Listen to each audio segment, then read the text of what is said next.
ہمارے نمائندے خصوصی حسن رضا ہمارے ساتھ لاہور سے تھے، اور اس کیس کو گنجلک بنایا، پیچیدہ بنایا، بلکہ گڑبڑ گھوٹالہ بنایا گیا اور انٹینشنل بنایا گیا۔ وہ صورتحال آپ نے دیکھی۔ اب اس پر ہم ایک ماہرانہ، انڈیپینڈنٹ، ایکسپیرینسڈ رائے لیتے ہیں، اور اس کے لیے ہمارے ساتھ موجود ہیں پاکستان پولیس سروس کے بہت ہی قابل قدر retired officer, inspector general police رہ چکے ہیں، سندھ کے انٹیلیجنس بیورو کی سربراہی کی ہے، ڈاکٹر شعیب سڈل ہمارے ساتھ اسلام آباد سے موجود ہیں۔ بہت بہت شکریہ ڈاکٹر صاحب، آپ نے ہمیں جوائن کیا ہے۔ عقل حیران ہو جاتی ہے جس طرح سے اس کیس کو ٹریٹ کیا گیا ہے۔ عمران خان صاحب پہ بہرحال قاتلانہ حملہ ہوا، پوری دنیا نے اس کو دیکھا، اس کے بعد اس کی ایف آئی آر درج نہیں ہوتی 4 روز، اس کے بعد وہ ملزم گرفتار ہوتا ہے، اگلے گھنٹے سے اس کے اقبالی بیانات ٹیلی ویژن پہ چلنے شروع ہو جاتے ہیں، پھر اس کا میڈیکو لیگل نہیں ہوتا، پھر یہ تمام چیزیں ایک سیریز ہے کہ کس طریقے سے یہ تمام معاملات کیے گئے۔ وہاں پہ ایک انسپیکٹر جنرل پولیس تھا، ایک ایڈیشنل آئی جی تھا، پورا پولیس کا نظام تھا، اور اس کے باوجود یہ جو ہوا، اس پہ آپ کے کیا کہیں گے آپ اس کو؟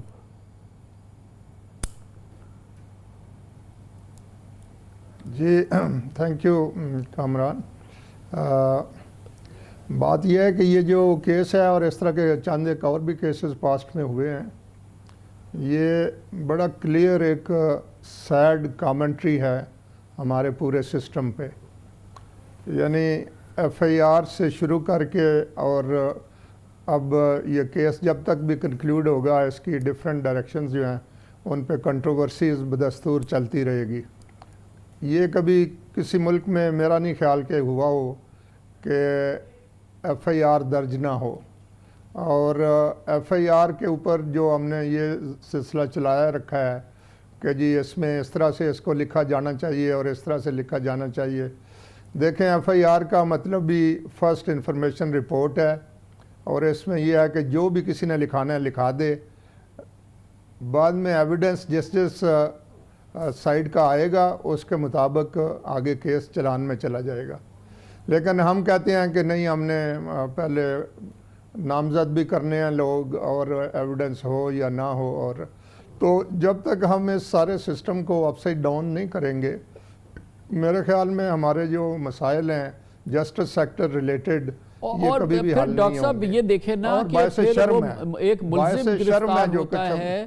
اور ملزم گرفتار ہونے کے بعد اس کی تفصیلی کنفیشنل سٹیٹمنٹ نہیں، سٹیٹمنٹس آنی ٹیلی ویژن پہ شروع ہو جاتی ہیں، کانسٹنٹلی آ رہی ہیں،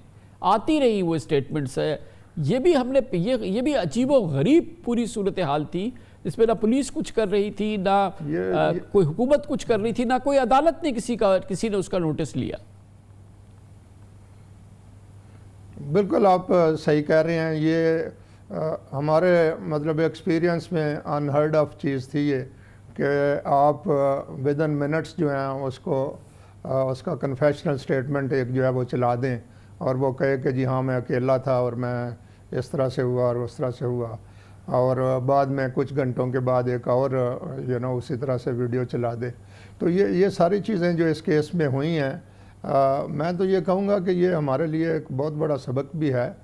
اور یہ تمام جو پولیٹیکل لیڈرز ہیں ہمارے، ان کو بیٹھ کے اس پہ سوچنا چاہیے کہ بھئی اس ملک کو اگر چلانا ہے ہم نے تو اس کو کیسے چلانا ہے۔ یہ اس کا طریقہ نہیں ہے جیسے اس وقت ہو رہا ہے، اور یہ باتیں ان لیول کے لوگوں کی ہیں جو ایکس پرائم منسٹر ہیں یا جو فیوچر پرائم منسٹر ہوں گے ابھی یا وٹ ایور، اور ہم عام آدمی کو کیا تسلی دے سکتے ہیں کہ اس کے لیے اس ملک میں انصاف ہوگا۔ تو پورا جو جسٹس سیکٹر ہے ہمارا، it needs to have a fresh look. لیکن حملہ تو ہوا ہے نا، ساری دنیا نے دیکھا ہے، اور وہ زخمی ہوئے ہیں بری طرح سے۔ اس کے بعد پھر وہ ایف آئی آر درج نہیں ہوئی 4 دن تک، تو وہ جو ایف آئی آر کے بعد کا جو پروسیس ہوتے ہیں، جو چیزیں ہوتی ہیں، جو کلیکشن آف ایویڈنس ہوتی ہے، جو تمام چیزیں فوری کرنی ہوتی ہیں اس قسم کے کیسز کے اندر، وہ تو 4 روز ہوئی نہیں۔ اور مگر وہاں پر ایک انسپیکٹر جنرل پولیس تھے اور دوسرے لوگ تھے، تو یہ پولیس کا نظام اٹ سیلف جو ہے، ہمارے پولیس کا جو سسٹم ہے، وہ خود کتنا انفیکٹڈ ہے، وہ کتنا اس وقت جو ہے وہ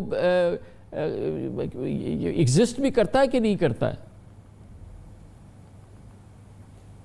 نہیں، آپ بالکل صحیح کہہ رہے ہیں، اور یہی تو ہمارے لیے بہت بڑا جو ہے لمحہ فکریہ ہے دیکھیں جو اس کیس کی ہے نا انویسٹیگیشن اور اس کا جو ایویڈنس ہے گیدرنگ کا پروسیس ہے